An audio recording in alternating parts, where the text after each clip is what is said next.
please. Councilman Taylor? Here. Councilman Whalen? Here. Councilman Ister? Here. Councilman Mallard? Here. Councilman Goodrich? Here. Councilwoman Harden? Okay, subject. Documents reflecting compliance with public law 1975, chapter 231, Open Public Meetings Act, the notice of this meeting has been provided and notified the Asbury Park Press and two different times in the Star Ledger, but placing a notice on the Rolls Board on the same Borough Clerk on January 1, 2018. Thank you. Motion to suspend regular order of business. All in favor? Okay, we have a number of suspension items. The first is the Red Bank Business Alliance presentation, the Red Bank Borough Education Foundation. We have a representative of the Monroe Foundation as well as the Red Bank Business Alliance. All of the ladies and gentlemen are here. Come on up. That's it. Like get up there? Yeah, you have to get up there. I have It's to- heavy. Rob, are you going to speak on behalf of the business? An eloquent spokesman representing the Stein State. Don't put the pressure on. You gonna get the picture? No, yeah, we have to turn around and face this way.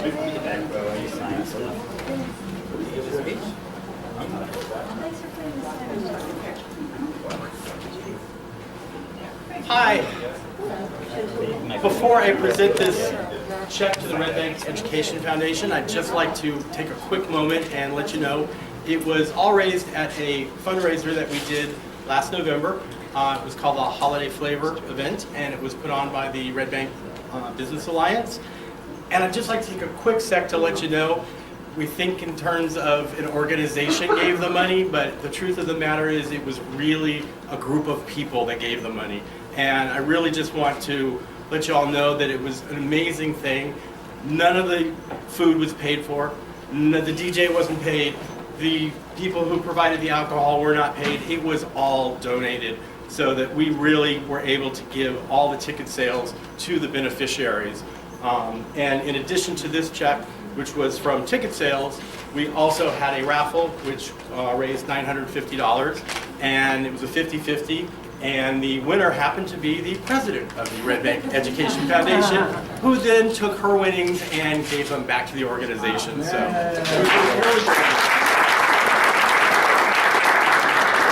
on behalf of the Red Bank Business Alliance, I would like to present you with this check for $5,000.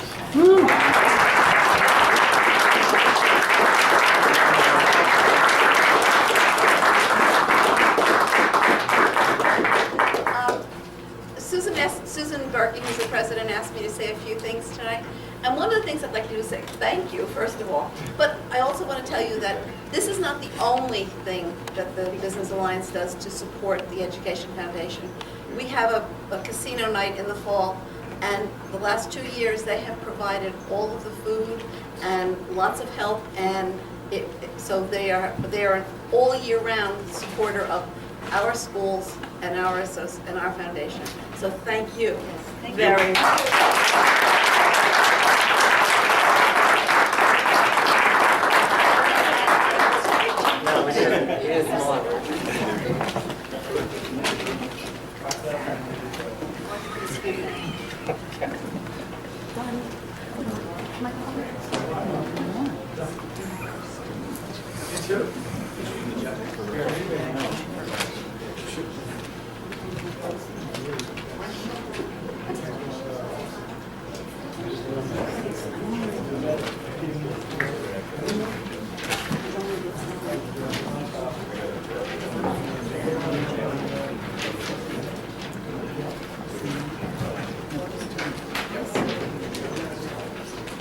Next is we have the Red Bank Elks Proclamation.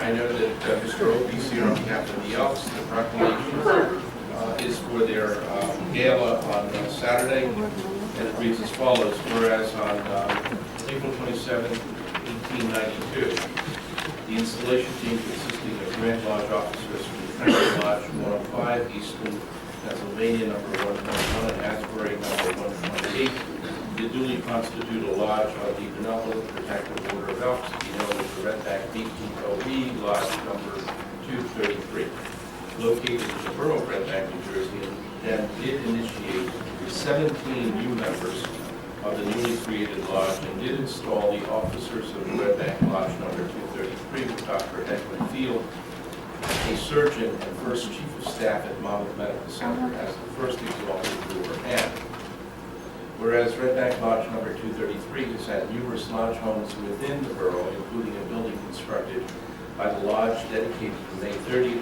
1931 at 365 Broad Street, an edifice that still stands today, and finally, since November 26, 1955, at its current location, 40 West Front Street, on the banks of the Navesink River. And whereas the Red Bank Lodge number 233 has performed numerous acts of caring and support for its members and those of the town of Red Bank and surrounding communities over the 125 years of its existence.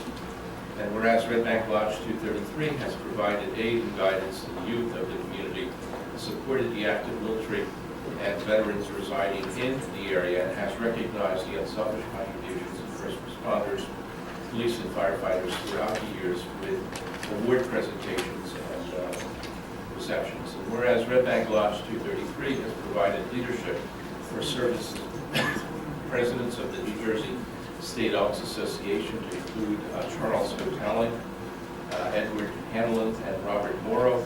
And whereas Red Bank Lodge 233 has been honored with numerous Grand Lodge positions and district deputy Grand Exalted Rulers over the years, to include Floyd Gray, Joseph Mignata, Carol Duncan, Carol Tramond, Robert Morrow, Richard Capps, and Eileen Brennan Watts.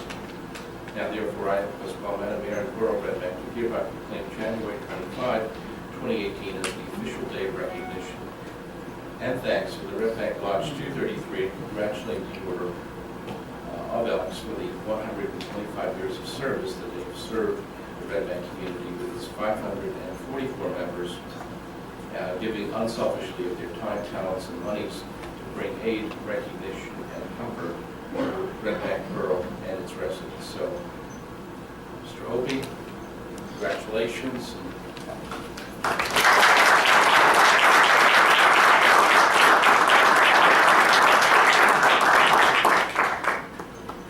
Not only an elk, but he's been a Red Bank volunteer firefighter since he was in diapers. So the diapers got bigger, but his heart also got bigger in his service. Congratulations. Mr. Mayor, thank you.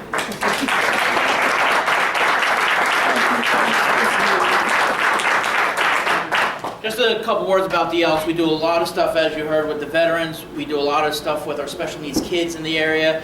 The third Wednesday of every month, we provide pizza, drinks, soda for 75 to 100 special needs kids every month. That just goes to the testament of what the Elks are about. We help out, we give money to the Boys and Girls Club, we give money to Lunch Break.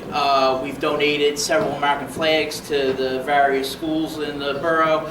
So that's just a little something of what the Elks do. And thank you to the mayor and council for this proclamation. We greatly appreciate it.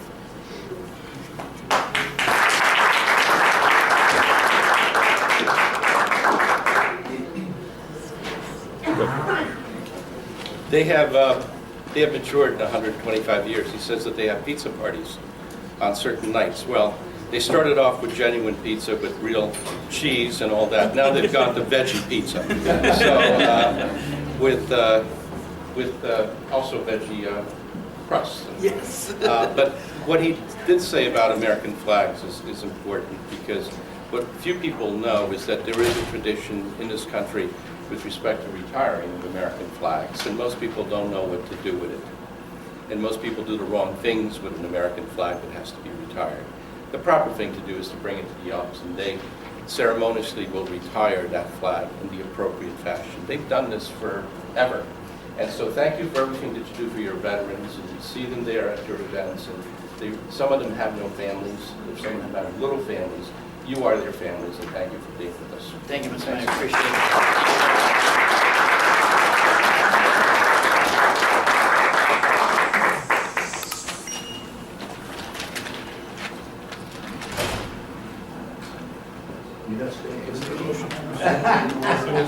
Second? All in favor? Any opposed? We have a number of items for the workshop. The first one should be a quick one. It's the discussion to establish a permanent animal welfare advisory committee that was formed by the council last year, essentially as an ad hoc organization, committee, and group. And the group has been working well and have a number of different diligent efforts that they've started.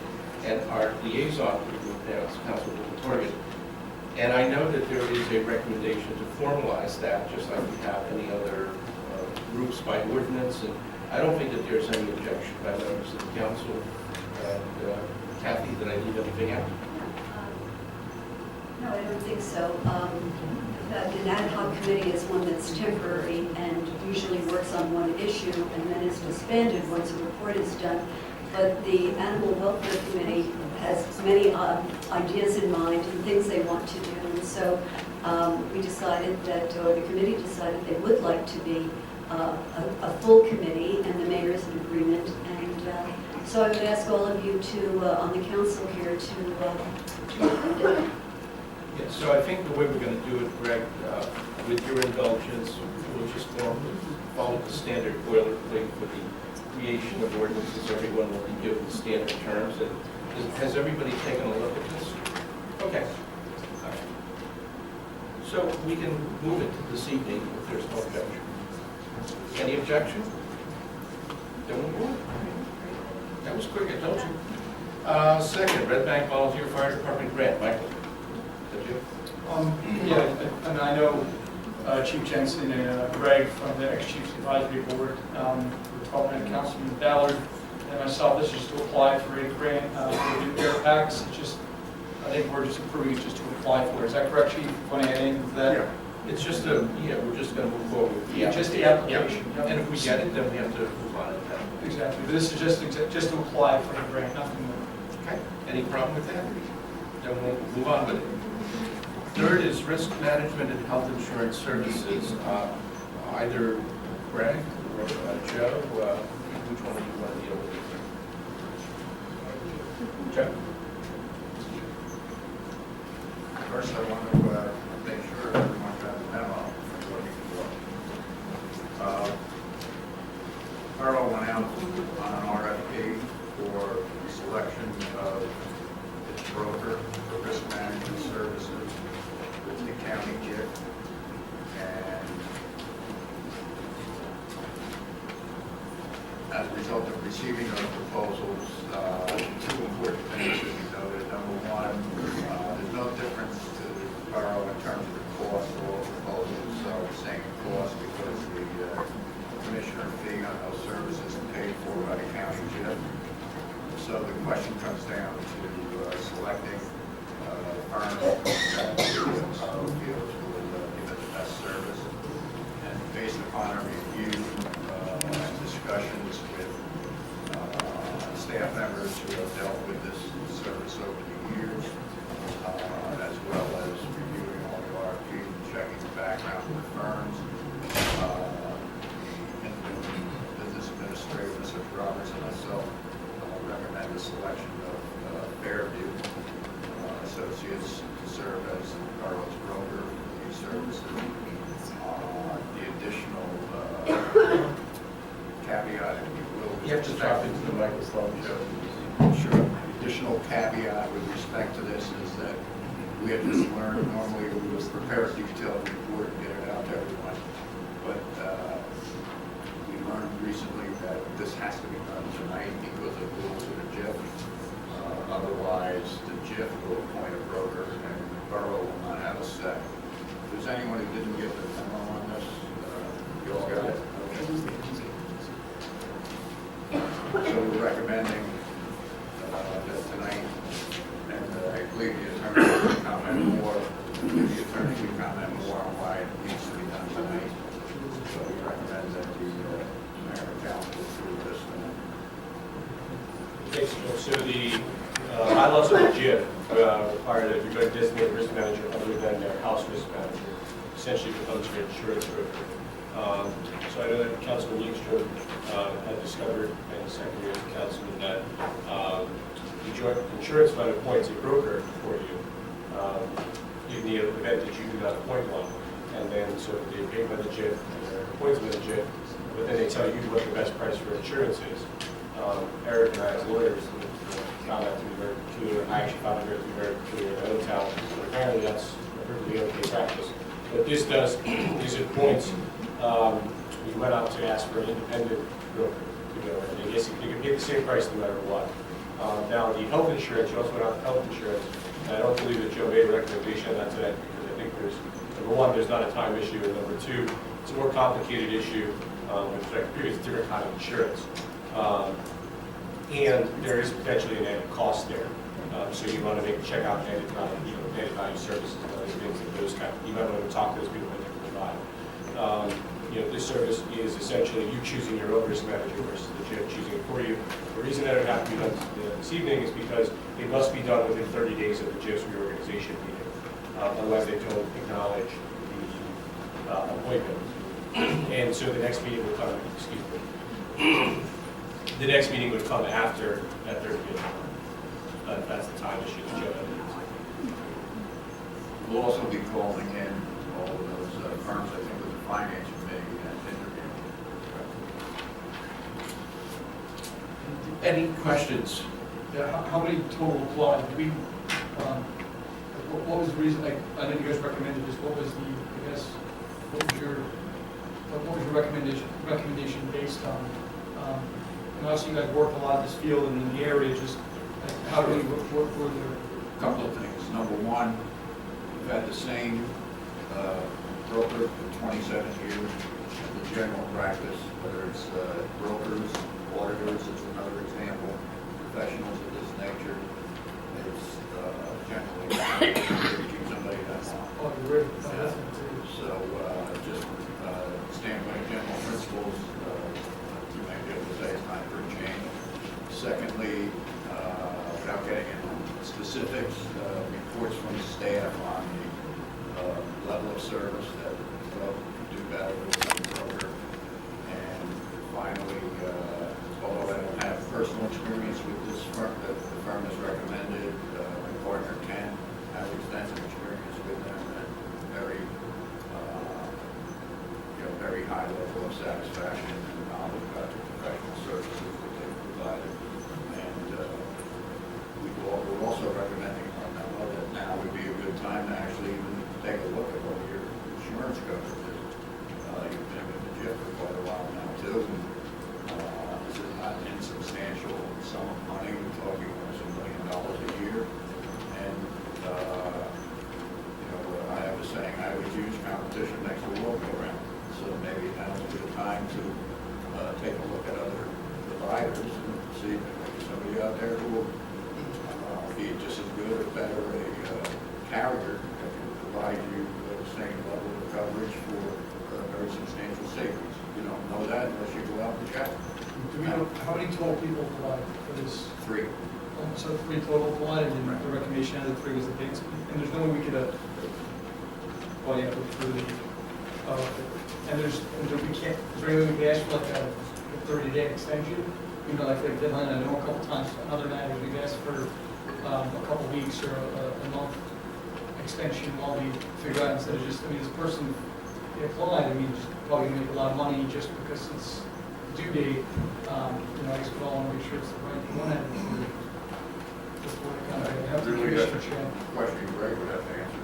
Not familiar with the You can't get an extension on that. Okay. Number one, I think 3 people applied. One is the same people that supported about the GIF, so it's really 2, more or less. You can't, the GIF really doesn't, GIF doesn't really particularly like when you do this, because you get an independent opinion on coverage. So I never heard of them granting an extension, to be honest with you. 1 and 2, the other thing I think it's important to point out is that the difference between the property and casualty and the health as well. Like, so for example, you guys, you CFO, of course, you bid the health insurance last year. So the PNC you haven't bid in 27 years. So obviously the reason for the dichotomy between the two is not just the deadline as well. The HIF requires a bit more thought. Number 3, I think I'm not sure that everyone's aware, I may make sure everyone's aware.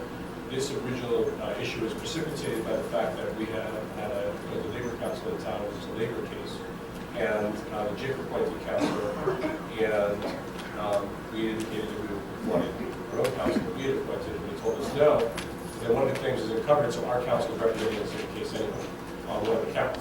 So now we have the same lawyer that we asked you to begin with, they appointed, and now we have 2 lawyers doing it. So that's, I believe, that Council Mutual intention was that the lawyers show up at the same place, because they were being difficult, there was no one to go to bat for us, because the early works for them. That was the thing that kind of raised, Eric raised the issue for me, and I said, yeah, it's not crazy the way it works. The lawyers, it seems to be an inherent conflict. I don't know, you're insurance, but I don't. And then when we found out there was no one to go to bat for us in that service, we ended up paying the same lawyer anyway. That's kind of what precipitated this. The RFQ, and then now I've gotten to a point where one is pretty clear, the other definitely needs more thought because it's been bid more frequently. There is a potential additional cost, and I think 5 people applied for that one. This one really came out to a trade between 2. And those 2, this is just Ken's recommendation out of 2, essentially. They're all qualified, so I think that the argument that it's a good time to review a number of different options we have on what is an extraordinarily large amount of money to be spent. This is no additional cost, so I think we go for it. I think it's a good policy. Okay, any other comments? So, what's your recommendation, Greg? I recommend you forward so that you can get a deadline. Okay, The do health you need a insurance, resolution on that? I guess you need a resolution to move to. All right, so we're going to add it. And just to be clear, we're only talking about property and casualty, the risk part, the health insurance. We will be inviting all the respondents into the finance committee for a presentation, correct? Correct. Correct. Has anyone met the final 2 for this, for the portion that we're picking out? Very unfamiliar, very new. I don't know the other, I think it was NA and IMC, if there's the other applicant, correct, Joe? I have several names, Labriska, AM, AI, Yeah, I mean, just for PNC. Well, Connor Strong. One was the people we were. Connor Strong Buffalo as well. The other, I think, was NIMC, I don't Yeah, know. a lot of I them. do know Fairview does other work in Boston, I know they're really the towns that but, I'll tell you exactly. And failure to move this tonight would mean we get a 29th year with this, the exact same risk management, correct? That's correct. Only 28. No, I agree with Councilman Ballard's good point. I'm just saying it's obviously frustrating that no one's going to meet the person that's going to be earning help, PNC worker. That we're just going to be voting on somebody just, we can get the. I've never met anybody, I've never met the attorney. Well, I think the only person, frankly, that we've had any dealing with has not been any of the principals. I've never met anybody from Connor Strong Buffalo. The only person that we've ever had any dialogue with has been one of their office people by the name of Mike Avalon, who gives us our training every year, and that's it. He spends 35 minutes to give us CLE credits, and that's about it. But I've never, I mean, Mr. Bungaloo, Mr. Connor, Mr. Strong, if they even exist, would be stepping over my feet, and I wouldn't know who they were. I don't know if anybody else knows anything, but I don't know any of these firms. Maybe you do, you're in the insurance business. Okay, so we'll add a resolution at the end, if that's a pleasure. Next is the sustainable land use resolution. And who's dealing with that? Mark. Yeah, basically this is just a Sustainable Jersey initiative that we originally, actually Kathy, we were the ECD liaison in 2013. This has now come up for expiration, so we just need to basically repledge sustainable land use. You guys have a copy of it. It's printed on 2 pages. It really just we updated the years. We didn't change the language. It's the same pledge, so we just re-authorizing that pledge and getting additional credit this year towards our next Sustainable Jersey plateau. So, You're heading for, I'm sorry, you're heading for what bronze is it? We have bronze currently. We're pushing for at least silver, if not beyond. This is really just low hanging fruit. There's a number of these that came up and expired at the end of the year. We just need to introduce them. right, so without objection, then that'll be added. Okay, that'll be 37. Moving right along. Discussion of proposed zoning changes regarding various types of pet shops and the like. It's a topic which is au courant, and that is, all right, it's a current topic. It's a couple of issues going on. We don't have an actual ordinance in place that can give guidance to applicants as part of our land use development ordinances that either permit or restrict certain types of, these particular types of commercial activity. They are recognized as commercial activity. The state Supreme Court says is that you can't automatically blanket and not permit any of this. It has to be permitted in certain zones.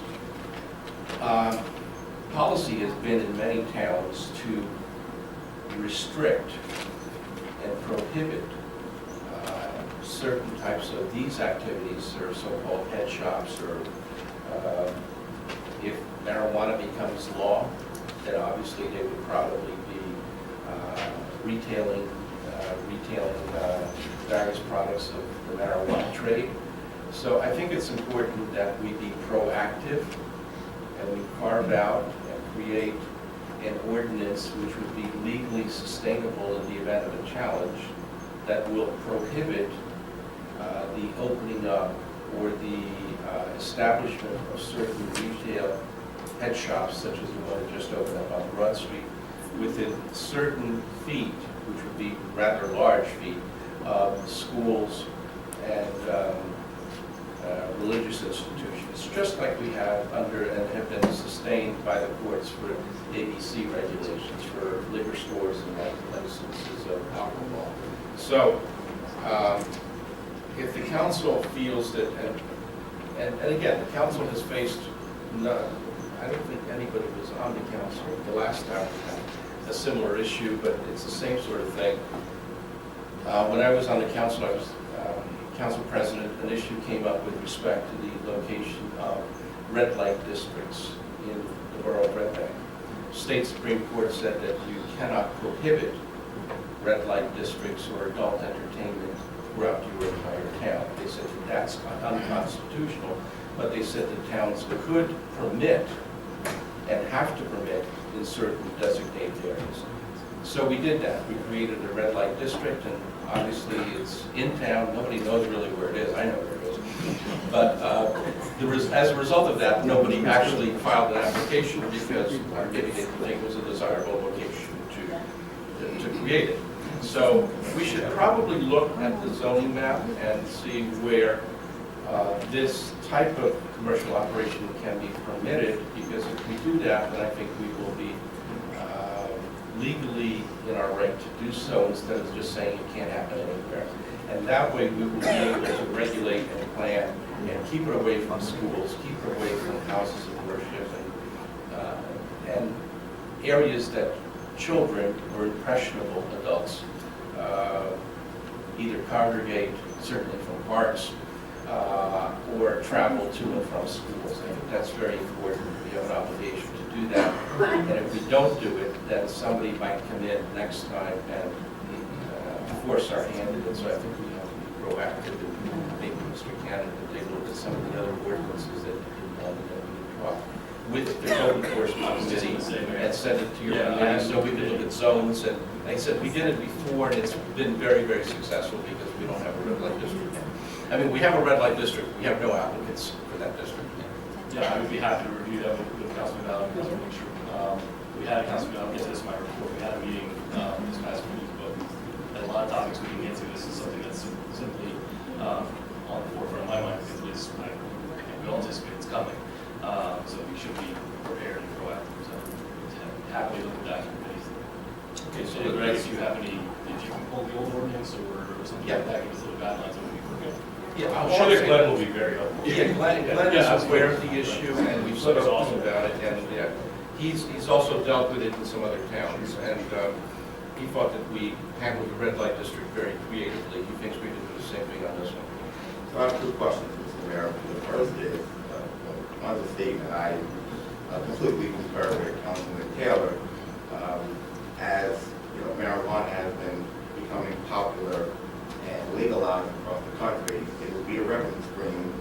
sooner rather than later in New Jersey, and we want to be in the forefront of that revenue stream. So I agree with Councilman Taylor.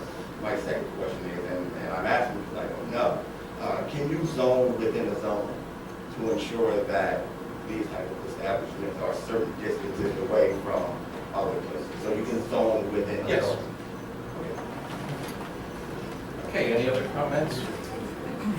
Okay. I imagine at some point when the state gets around to adopting this, that they'll also set parameters for sale, distribution, growing.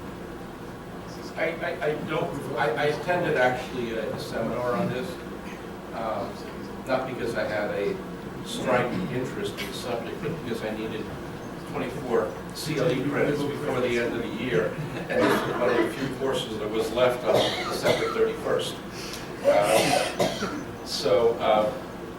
My understanding, and there is no legislation, that even if the state gets around to doing anything, in all likelihood it will not be prior to 2021 because of certain administrative procedures that they have to follow. That's number one.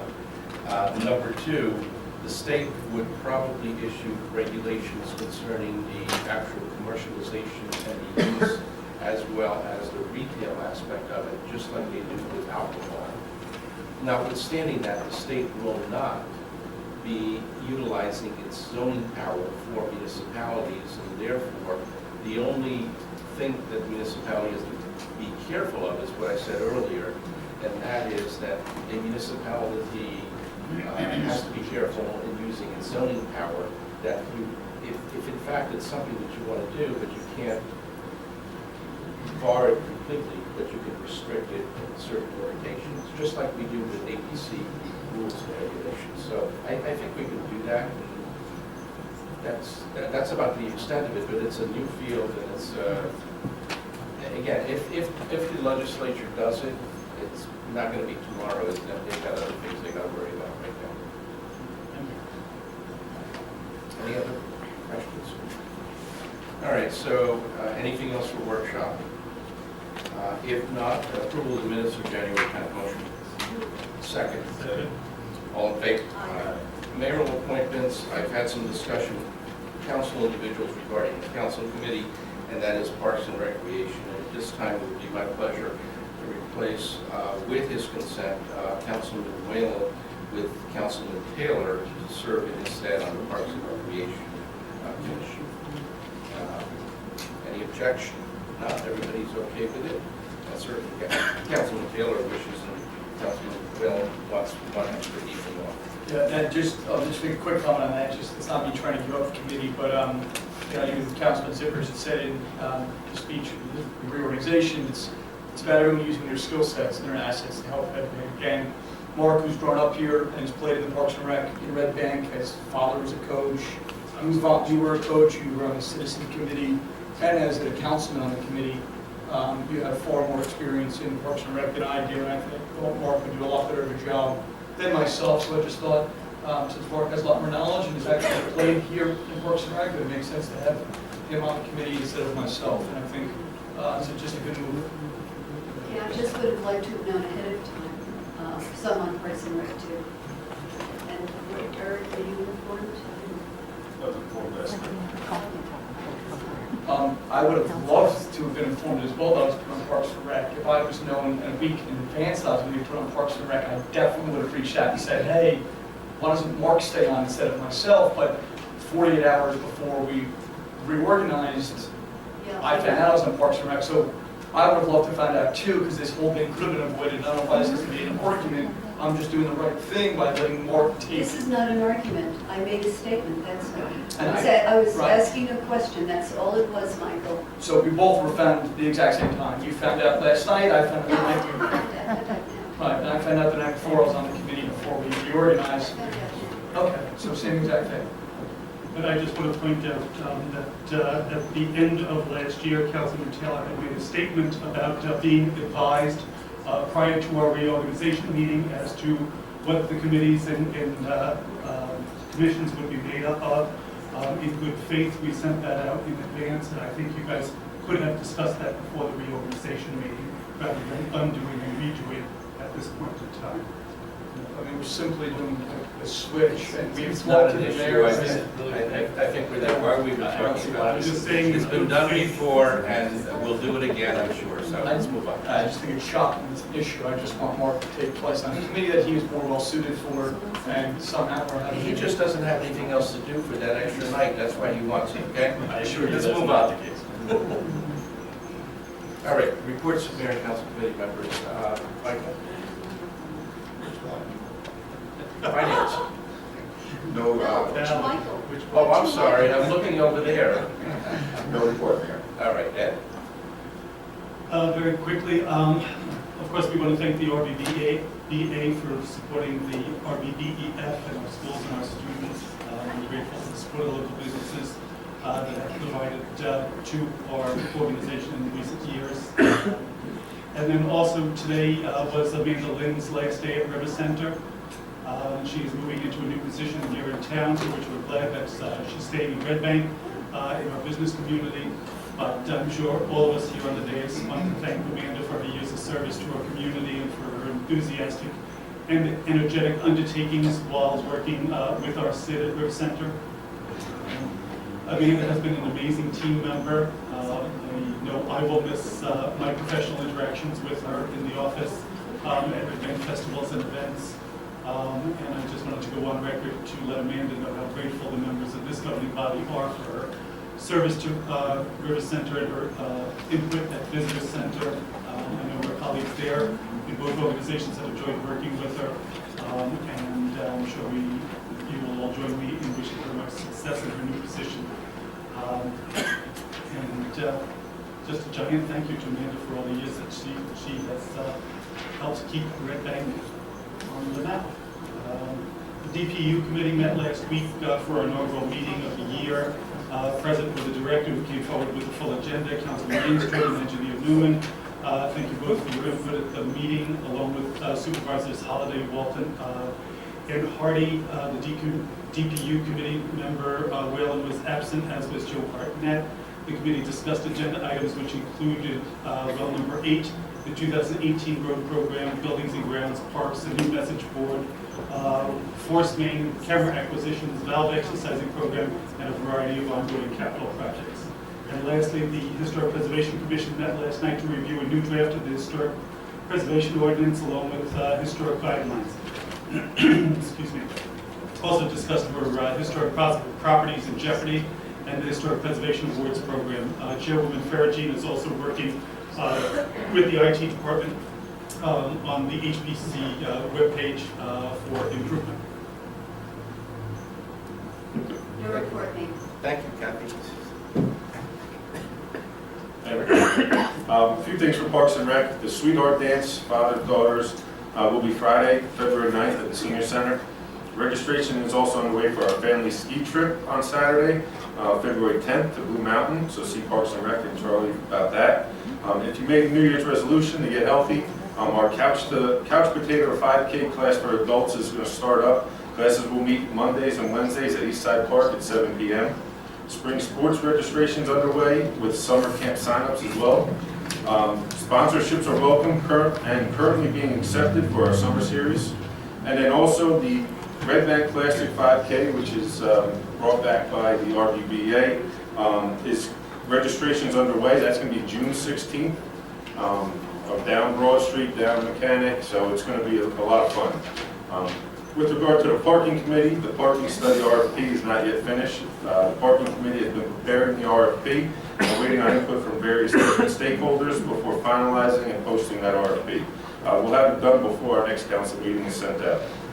And finally, there's some great news from the Navison Group's Municipality Committee.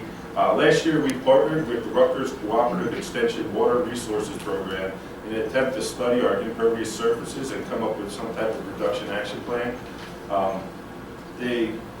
The great group from Rutgers finished their evaluation and provided us with this impervious cover assessment, which we expected was very high. At 52.4% of our town is being impervious surface. This high percentage affects our water quality and of our rivers because this water is not filtered through the ground before it enters into the river. Luckily, the group from Rutgers provided us with a reduction action plan which included 17 spots which we can increase our core services.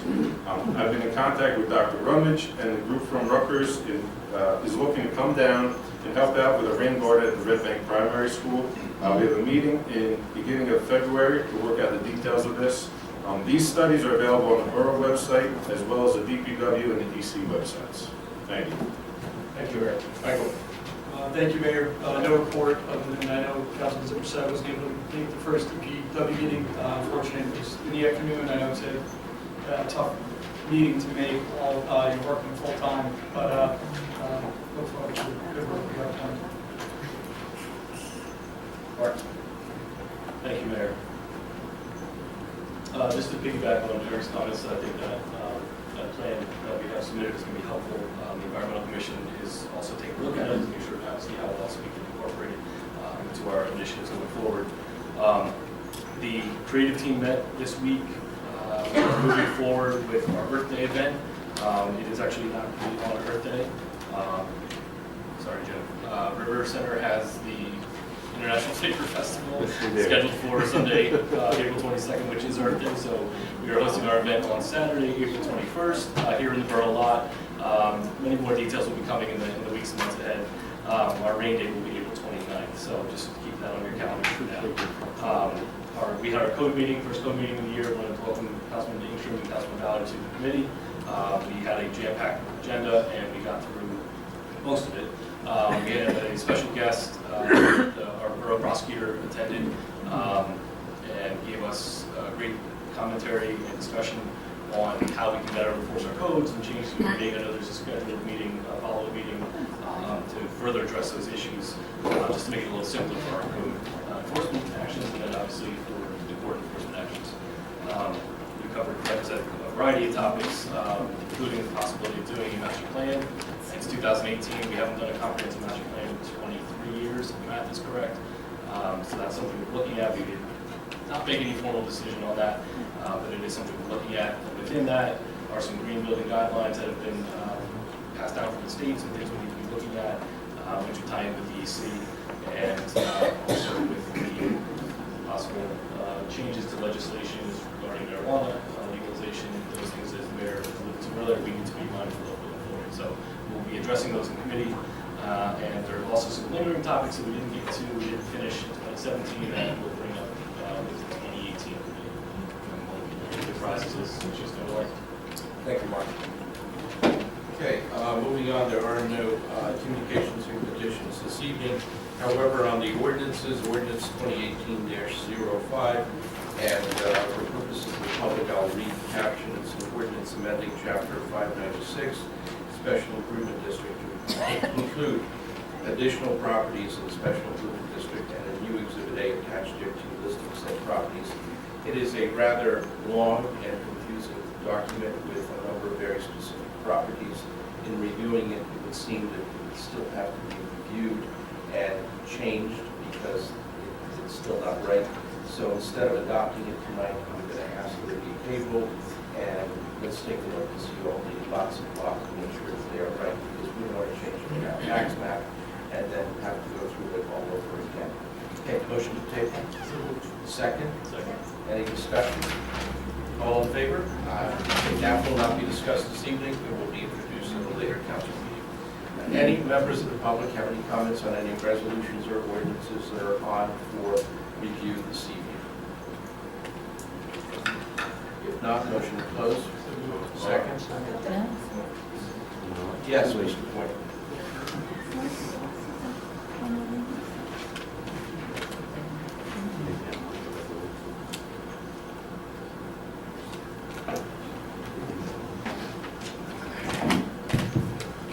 Freddie Boy, Hero Box 274.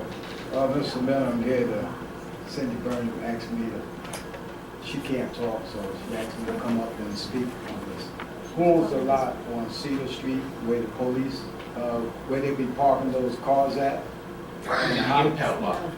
Yeah, who owns that? My understanding, I don't know, is it an LLC or is it? Arrow, yeah.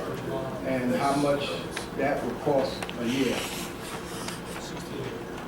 $16,800,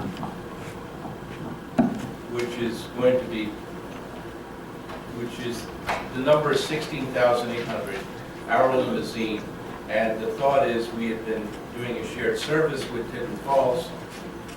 That was terminated by Tinton Falls. We have to short, and we anticipate that our expenses will be paid as a result of the auctions that we do. Mr. Forrest.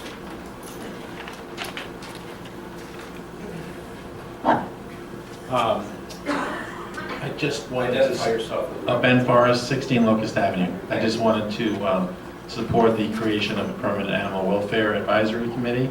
Thank you very much. I think it's a great idea. And then the other thing, I was a little confused. I thought there'd be something on the parking. Is it in here? And I'm just not seeing it, like a parking study or No, is that that's there? not it. I said, we're still in the process of drafting the RFP. Okay. It's good, we're out to all the stakeholders to look at, to evaluate, and give us our opinion. It'll be on for the next meeting. All right, thank you. Anybody else on agenda items only? Not motion to close. Second. All in favor? Aye. Okay, let's move forward with ordinances for first reading only. No public action will be ordinance 2018-03, an ordinance approving a one-year lease agreement for an approximately 5,000 square foot fenced-in portion of real estate located at 208 Hill Street, Red Bank, for the public purpose of a police impound yard for vehicles. Motion to introduce. So moved. Second. All in favor? Any opposed? Public hearing, ma'am, will be when? February 28th at 6:30 p.m. Do we need it before then? We need it before. All right, so it's going to be February 14th, Valentine's Day, 6:30. Next is ordinance 2018-04, an ordinance creating an animal welfare advisory committee. Motion to introduce. So moved. Second. All in favor? Any opposed? Public hearing will be, you want to make this on the 28th or the 14th? 14th, okay. There are no ordinances for public hearing and final adoption.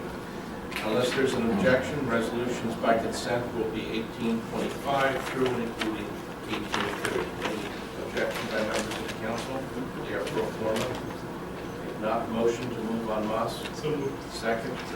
All in favor? Aye. Any opposed? Resolution 1831, authorizing contracts with certain approved vendors under a cooperative pricing system pursuant to Title 40 for a fire chief vehicle, which is our standard replacement of the vehicle. Motion? So moved.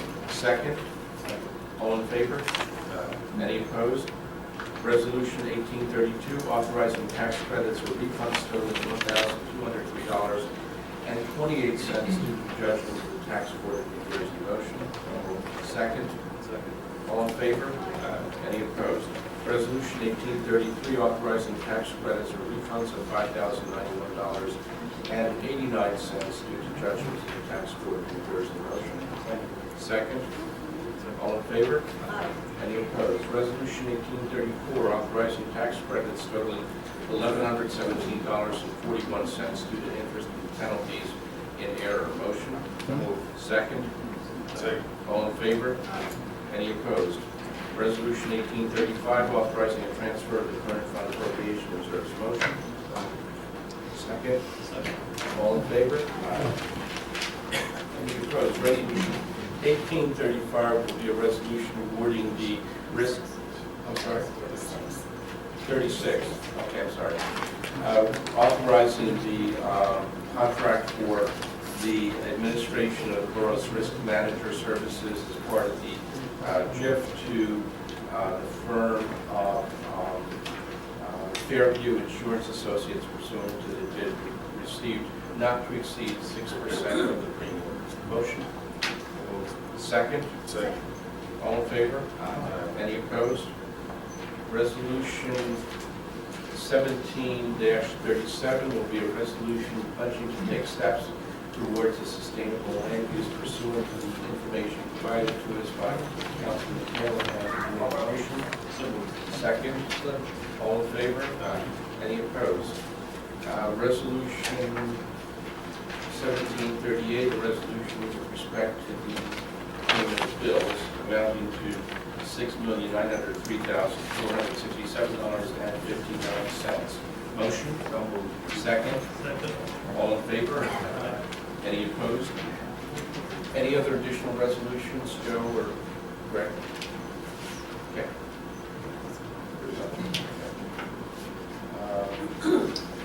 There's another.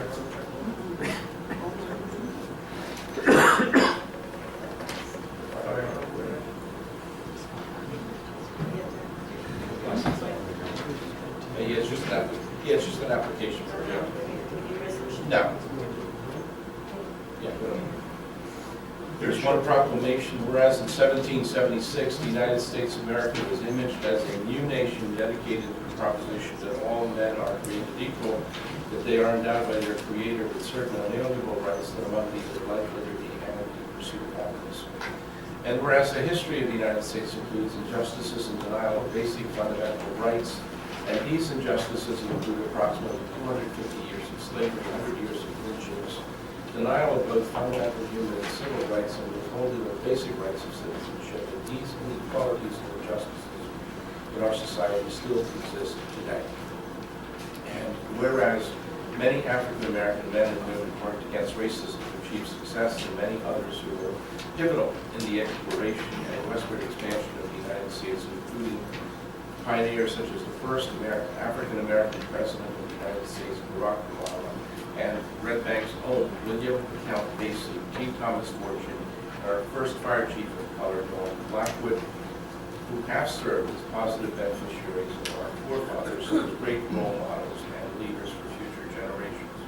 And whereas one of these pioneers, T. Thomas Fortune, chose to move with his family to the borough of Red Bank in 1901, and he resided in a home known as Maple Hill on Bergen Place for many years, and Mr. Fortune's house is one of only 55 National Historic Landmarks and only one of 2 landmarks associated with African American history in the state of New Jersey. And whereas Black History Month celebrated during the month of February dates back to 1926, when Carter G. Woodson set aside a special period of time in February to recognize the heritage and achievement of Black Americans. Now therefore be resolved, Mayor and Council of the Borough of Red Bank agree that while the United States began in division, we must now move forward with the purpose, united tirelessly as one nation, indivisible with liberty and justice for all, and honor the contributions of all pioneers who helped ensure the legacy of these great United States, and acknowledge that all of the people of the United States are the recipients of the wealth of history given to us by Black culture, and recognize the importance of Black History Month as an opportunity to reflect on the complex history of the United States while remaining hopeful and confident about the path that lies ahead. Be it further resolved, that February 28th is designated as Black History Month in the Borough of Red Bank. The Mayor and Council of the Borough of Red Bank agree that while the United States began in division, it was now moved forward with the purpose as one nation, with liberty and justice for all. Any old business? Any new business? Audience? Paul?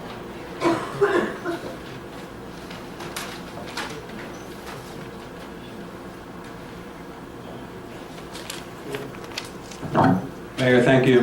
Paul Cagno, 65 Wallace Street. Good evening. First of all, Mayor, thank you for adding the discussion on the head shops. Saturday, I was quite shocked walking down from Wallace to Smoothie King. Made the left with my 10-year-old and was going to Smoothie King. He turns and sees a 2-foot glass bong in the window, which I quite frankly was shocked. Across the street, of course, is the arcade. Next to the arcade is the ice cream shop. Possibly 3 of the busiest establishments that kids go to in this town. Of course, elementary school across the street, high school across the street, middle school within walking distance, charter school within walking distance, hundreds and hundreds of kids walking by this shop on a daily basis, once, twice a day, all day. It's abhorrent, quite frankly. And Mr. Cannon, some suggestions, if you're going to look into it. I don't know what can be done with what's there now. The Elite Smoke Shop, somewhat tucked away by our parks. So is River Center going to turn into, you know, where people go and vape on movie night? That's been there. Playa Balls is a very active business for kids too.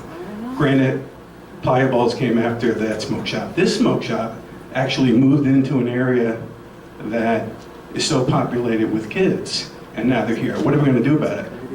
I don't know. If someone can reach out to the owner and have a conversation with him. When I was walking here tonight, you make the left, and he's got full exposed glass windows. He's got 2 beautiful chairs, and he's got a table right in front of the window with a 2-foot hookah. And let's call it what it is. It's a bong. So 2 leather chairs, and a table, and a 2-foot bong. What are we doing? So the display, my point, not only zoning, but we can do restrictions with respect to displays. So I don't know how successful you'll find any cases about what we can do now. Maybe someone can reach out. I don't know what the River Center, quite frankly, was thinking. Who approved this? River Center does not approve anything. It's approved by the Planning and Zoning Office of the borough, and it's a permitted use in the town. Right, we but have no say and no this is my point. Thank regard. you. But this is my point. If someone would have notified one of our council members, something possibly could have been done prior to this. Who thought it was a good idea to put a bong shop across from the school? We should probably address that. I don't know if we can immediately put a moratorium in place now, tonight, to make sure that something doesn't pop up across from the YMCA.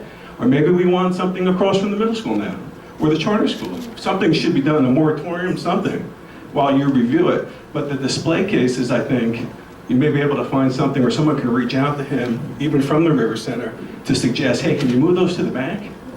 But and then also, I'm not sure that, in the Red Bank Green article, the owners of Smoke Theory said they're going to permit people to, that seating area, they're going to permit people to test their products. Well, it's semantics, right? They're calling a hookah, which is a bong. Testing area, I don't know if that's a smoking lounge or what you call that, but is that a permitted use? To have a seated area to vape in that zone? I'm not sure, but it's something to look into. My understanding is that state law prohibits smoking inside a building. That's my understanding too. So if that's an issue, whether it's cigarette or something else, you can't smoke inside the building. So yeah, but that's not a licensed cigar, yeah. Right, so, that's what's going on. Well, I think that a couple of issues. Number one, I appreciate your comments in terms of what's going on there, because it's something that we want to know. The question is whether or not there's any smoking activity of any type, and I think that that's interdepartmental review by 2 of our departments. And I can assure you that the ordinance will be introduced with rather quick, successive response by the council as for tonight, and that is going to be on the all likelihood for the next council meeting. And the planning director generally is very, very sensitive that once the council is addressing a policy issue, he will respond appropriately to that. And, so I think he's got his guidance. Great. My last point. There is actually something that's called the American Vaping Association, which really exists. It is the big Vaping Association. Okay. It's actually one of the largest advocates for vaping shops. And the biggest zealots, they're based out of Hoboken, and Greg Conley is the president. I actually spoke with them today because I wanted their position. I saw a quote from him about, he's an advocate to allow these shops. And I talked to him today, but he's also quoted in articles. He says it makes sense to have restrictions on these vaping shops near schools. That's his position. His concern is being zoned out of town. We have plenty of town. It's the towns that there's nowhere to put them. You can't zone them out. But we have a lot of things to consider between the churches, the YMCA, the theaters, the schools.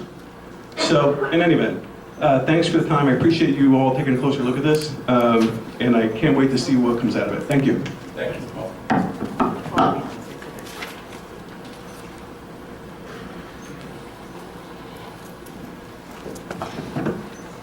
Steve Wyckoff from Maple Avenue.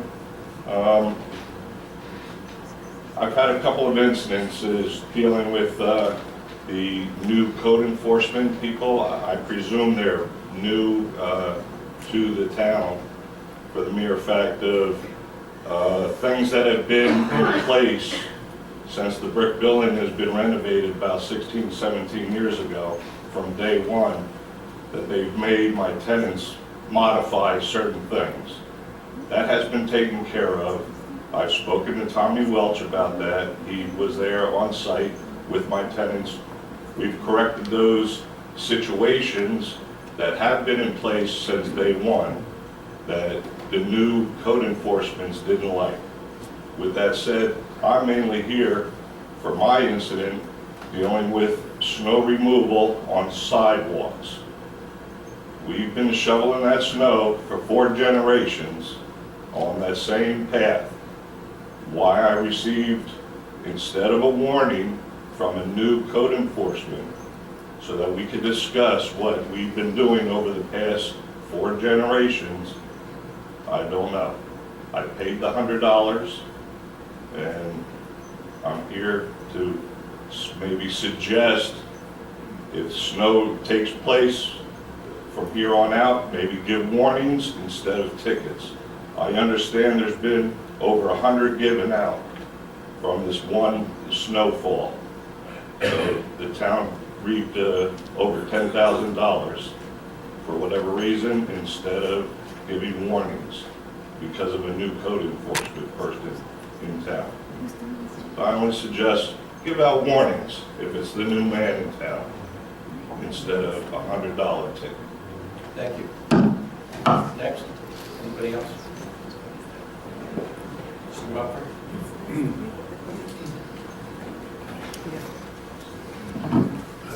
Good evening. My name is Roger Mumford, Bridge Avenue. I just have a couple of comments and thoughts. The first is with regard to the RFP for the parking. Could somebody give me just a quick explanation on specifically what that RFP relates to? Well, yes, it's going to relate to the downtown, parking study for the downtown district from the train station all the way down to Riverview. And it's going to be to try to figure out what the parking needs are and give us ideas and solutions as to how to fix those parking needs. The actual RFP, and excuse my ignorance, but is it to solicit outside professionals to provide you with a bid for that exercise? And is there a prerequisite for the cost parameters, or is that something that the professionals will bid on? Professionals will bid on. The only thing that I would encourage all of you to do in that regard is to make certain that the study is comprehensive and that it takes into consideration many facets, including shared parking. It's my experience that a study like the one that I think you need to consider takes several months and is a $30,000 to $50,000 type of study. Sometimes I think people can make the mistake of hiring a locally reputable engineering company to put these things together, and just because they're reputable doesn't mean that they have the type of specialty that you need. You know, the master plan discussion I know was mentioned very briefly, but I've always thought that the parking issue was a lot broader than just parking. As all of you know, last year an RFP was issued, and 5 developers, of which, of course, I was one of them, spent a lot of time and money, especially in my case, because I had to hear from presentations. Our effort was to work within the parameters that were provided.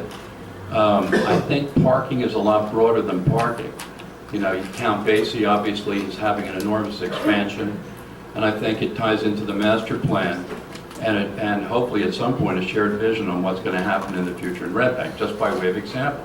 When you drive down White Street, it always occurred to me that to simply look at White Street as a parking exercise was, a little fundamental, that by incorporating other properties, whether it's Atlantic Glass or the Stavella parking lot, which is what, we had suggested, that was just part of it. It really needs to incorporate properties on both sides of White Street. In terms of scale, There's some beautiful communities around the East Coast that have retail and copy areas and live-work environments and some limited retail and restaurants and condominium form of ownership and luxury rentals and affordable rentals, all within the confines of something that could expand how Red Bank is today. And I want to share with you that for people like me, it's not, it's difficult to generate a concept like that when it's outside the confines of an RFP. So, you know, the cart obviously here was way ahead of the horse. You know, it wasn't good faith. The council elected to spin a lot of wheels with developers. I want you to know you always run the risk when you do something like this of just not being taken very seriously in the future. I can tell you, for one, I was one of the 2 finalists with regard to this whole exercise. I haven't heard anything from the town. You know, as far as we're concerned now, we're out. And that may not make any difference to anybody here, but for somebody who, I know the mayor was speaking about Thomas Fortune, you know, we're the ones that are building that building and donating it for $1. We do a lot of things on the west side privately that we deliberately don't want our names on. So we're community involved. And I didn't think that provided me with any magic benefit to be selected. But, you know, I know that I spent the most money and put in the most effort. And I was disappointed that there wasn't a more solid dialogue. I just don't think it was good faith. And I was really astounded, and I guess I'm, even at my age, I'm a pretty naive guy. I was pretty astounded that people would put short-term, I guess their view of short-term political expediency, you know, ahead of the future of Red Bank and vitality and whatever its form is going to be. I know at the beginning of the meeting this evening, there was a little bickering going back and forth, and this is exactly the type of nonsense that will ultimately result in Red Bank continuing to decline vis-a-vis the rapid growth you see in progressive towns around this area, where you can go out to dinner, where you can go shopping, where you can find a parking space, where you can find a place to live downtown, you find a place to rent, so forth and so on. So, you know, we can meet here once a month. I typically don't come to these meetings, but as somebody who genuinely cares about Red Bank, and I will share with you some major business people whose names you would know well, and I'm not talking about River Center, are just horrified at what's going on with the council and Red Bank. Horrified. And many of them with multiple holdings, given a choice, would just liquidate all of them. Stanley Sickle said himself that in 3 years there's going to be a significant deficit that's created because nobody's planning ahead. Or let me not generalize, that there may not be planning with regard to a loss of revenue that's going to take place on the parking lot that's near Riverview. The proposal that I never got to explain to all of you last year, in one form or another, would have generated $1 million a year to Red Bank net. $1 million a year. And because of silliness going back and forth in the RFP, I never, for an enormous investment, had the opportunity to speak at length about how the economics would work. I want to just share with you one last thought. At the end of the day, the person that I'm most upset with really is myself. You know, that's what they tell you about total quality management. If you've got a problem with people that you work with, there's maybe a good chance that that you have to look in the mirror. And, you know, I take notes on things, and I think about things, and here's a few of my thoughts.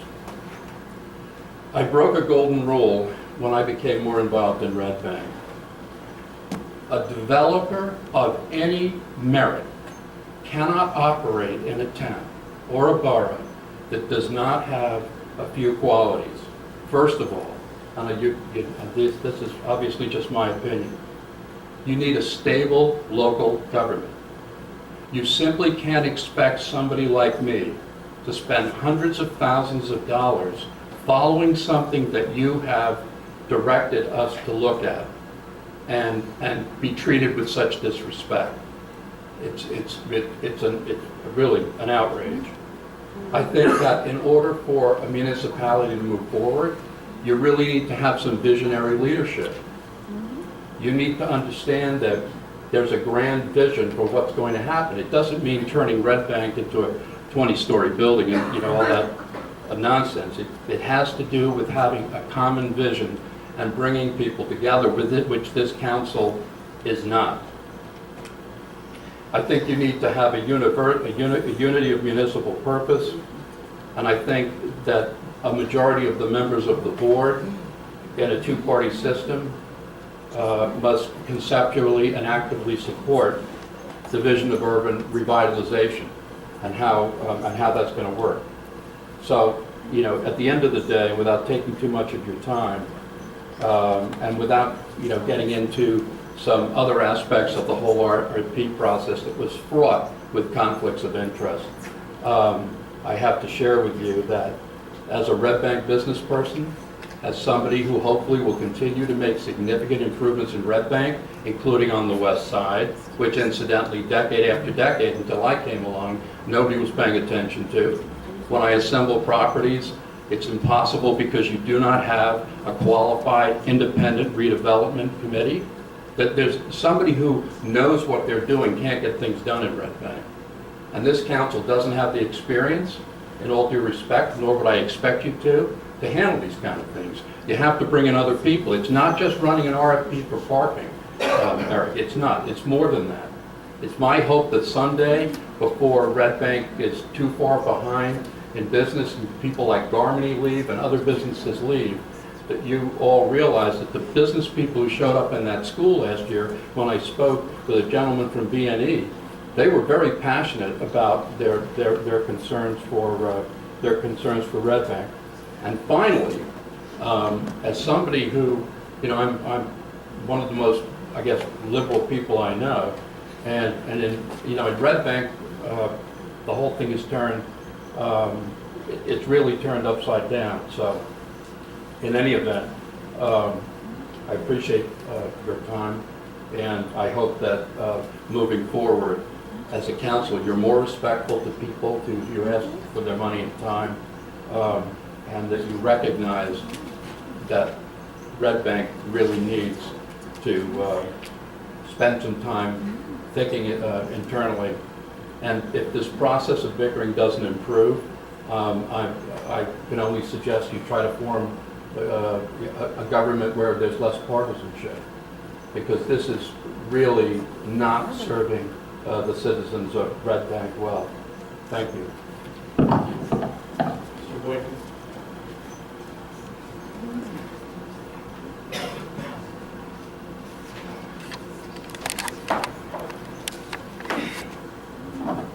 Freddie Boyd, P.O. Box 2074.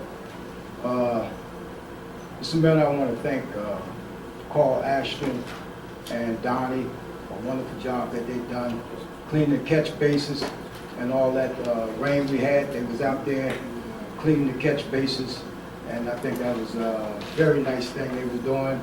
It was pouring down rain, they was out there cleaning them catch bases. And I like that.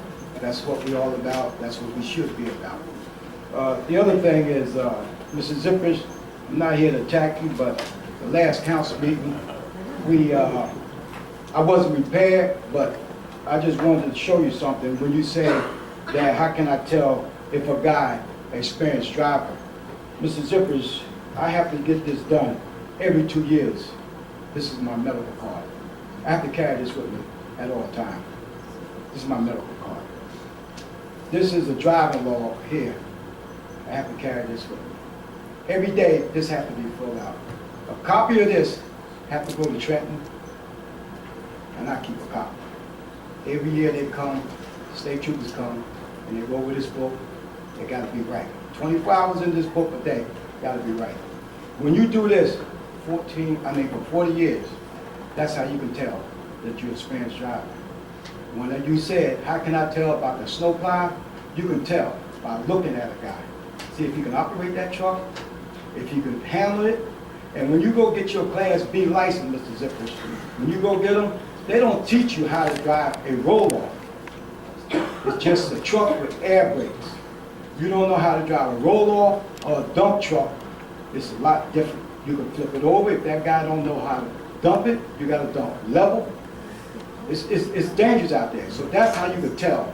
If I'm a experience truck driver and I can see somebody plowing snow, because I've been around a long time, I can tell. Been around, not just yesterday. And I can tell, just like you get on a motorcycle, you ride a bike, you can tell if a guy got experience riding a bike. Can't you, Eric? That's how I can tell if a guy got experience driving a truck. Are you done, Mr. Point? Yep. Did you review the documents of the drivers that you were intimating didn't have the experience? Did you review their documents with them? Zippers, I can see how a man Answer the drives. question, Wait a minute, Mr. I can see how a Mr. man Boyd, I asked you a operates a question. I truck. would respectfully request that you answer No, my I question. don't Did have, you review their documentation? I don't have the right to go do that. Well, Did you do it? Well, then, Did you do it? no, I don't have the right to do it either. You're a councilman. No, When a person I'm getting not. hired, I'm not gonna argue with you. I But told when you a that, person, I told you that at our last meeting, Mr. Boynton. But No. I appreciate the fact that you brought your documentation with you that supports your mission in driving your vehicle safely, and that you have your documentation reviewed by the state police, as you so said.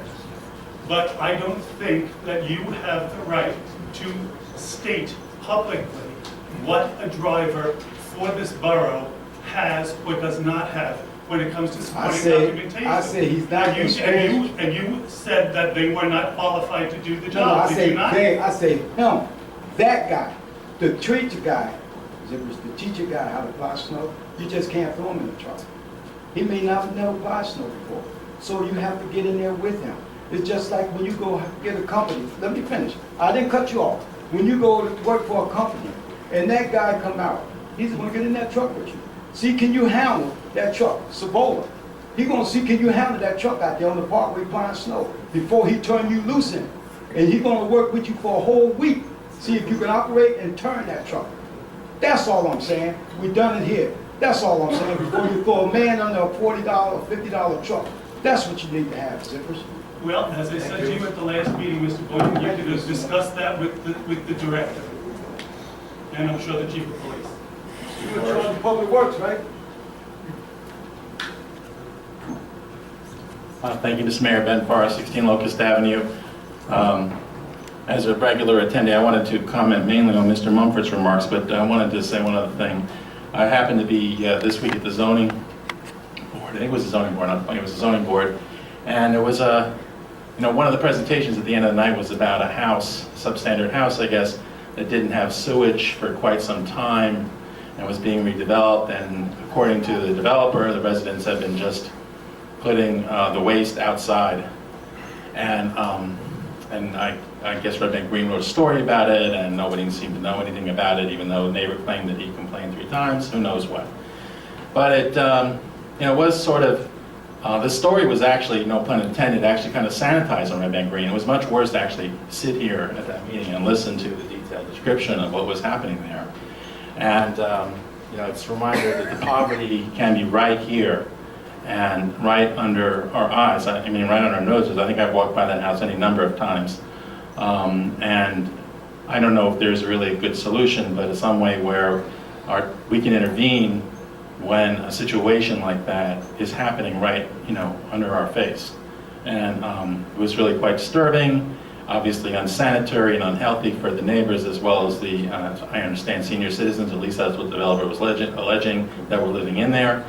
Although, I don't have all the facts. It's all there on the record from the Zoning Board of Adjustment, and you can see the story written about in Red Bank Green. So that was one. And then I want to respond a little bit to Mr. Mumford, who I want to thank for putting the money where his mouth is and responding to the RFP.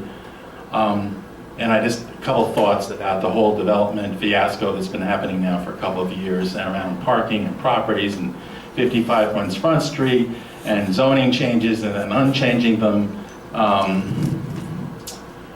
I am concerned, and we talked about it, mentioned it earlier about this, the plan. Our master plan really needs to be re-envisioned, and the community needs to be part of the process. I think a core issue here is getting all the stakeholders of our town, not just developers or not certain interests, But residents like myself, I mean, I have my opinion, and the other residents have other opinions, and some want this and some want that, but we're going to embark on something that's going to change the nature of our town. We really need to have buy-in from the town, not just kind of make a decision and then see what happens when the developments come in, and then, oh my God, it's a 13-story building, or this and that. But we have to have a process that builds in buy-in, and we kind of agree. You're never going to get 100% agreement. Lord knows we hear a lot of points of view here at the council meetings. I know you hear it all the time, Mayor. You talk about the phones and all, but we have to have more or less a majority buy-in and a consensus when we want to make radical changes to our town. I mean, we're talking about an asset that we all own, White Street. I think some of the shenanigans with the properties was also somewhat demoralizing. It certainly was for me. You know, when the Board of Adjustment says no to something because there's not enough parking, we should say, well, maybe there's a point there, and just because we happen to view that we want development doesn't mean we override our own boards where this body appoints the members on to represent them. Very bizarre. We even had one member come here and testify why it was a bad idea to overturn that decision. I know Governor Christie changed the law to allow it, but it doesn't make it right. But we need to have a clean process, something that's, you know, we can respect and basically follow and tweak as needed, and not have this sort of kind of here, let's do this and have that and ad-lib this. I mean, it's been a mess for a while now and dysfunctional, and it's very disturbing. And personally, I moved to this town in large part because I want to live in a town.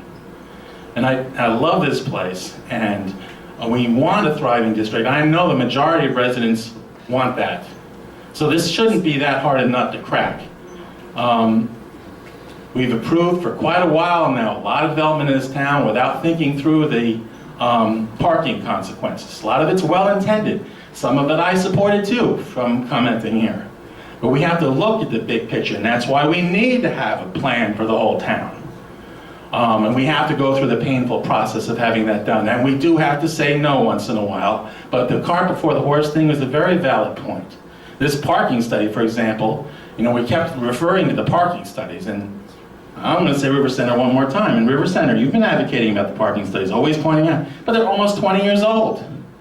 Things have changed.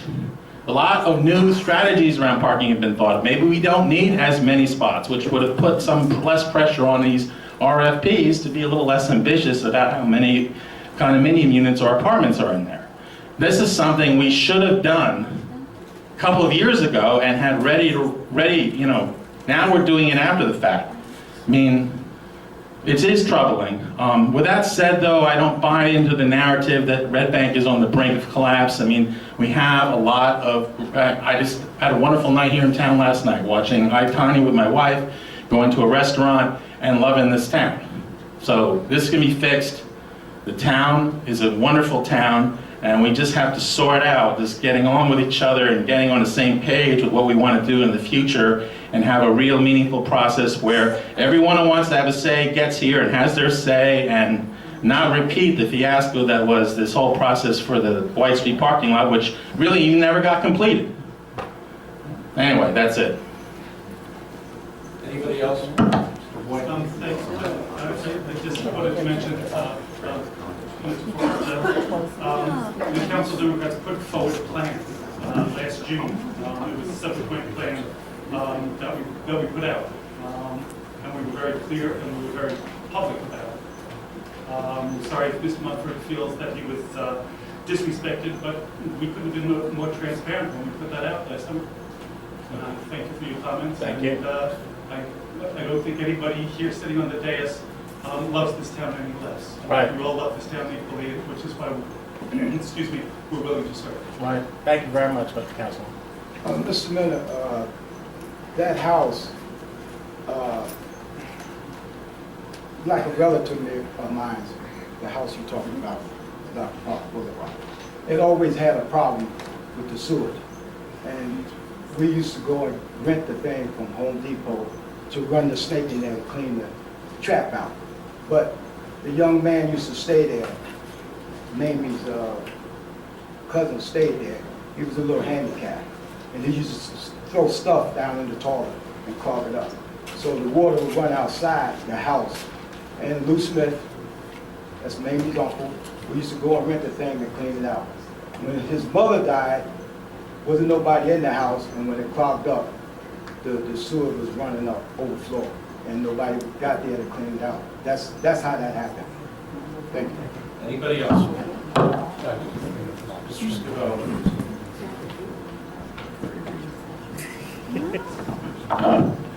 Thank you, Mayor. Jim Scavone, Executive Director of Red Bank River Center.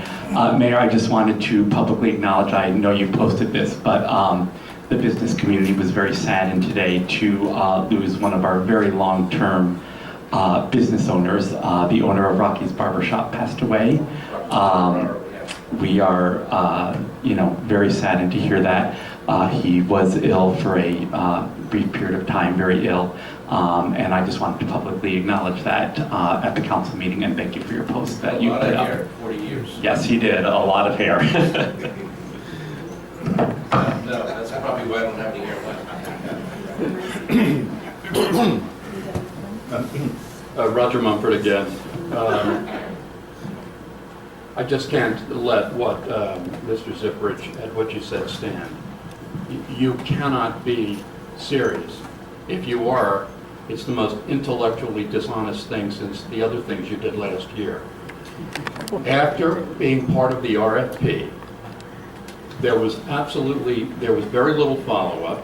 In the initial developer meeting in June, you put out a position paper before you even heard the developers speak. It was outrageous. I was very kind in my comments before. And remember, I'm to the left of you, so it's not that I'm a right-wing guy that just likes to pick on Democrats. So, I mean, please, when you're going to say something that intellectually dishonest, make sure I'm not here so I don't have to waste everybody's time reminding people of how incredibly lacking last year was, especially in your case when it comes to treating people honorably. I never talk about disrespect. I don't get into that stuff. I don't think I've said it in 20 years. I'm more humble than that. But I know what abuse looks like, and I know what manipulation looks like, and I know what ugly politics looks like. And you were the personification of it last year at Zipperich. Anybody else? Nora. All right, we have a need for an executive session, but before we do that, there's an additional resolution, 1838, which is a resolution authorizing the filing of the FEMA grant application up to $400,000 for respirator apparatus for the Red Bank Fire Department. 38. Okay. Whatever it is, motion. Second. Second. All in favor? Aye. Any opposed? Okay. We have a need for an executive session to discuss ongoing litigation that deals with our affordable housing commitment as well as other contractual issues. No formal action will be taken, but we have to adjourn for executive session. Motion to adjourn. And personnel. Motion. Second. All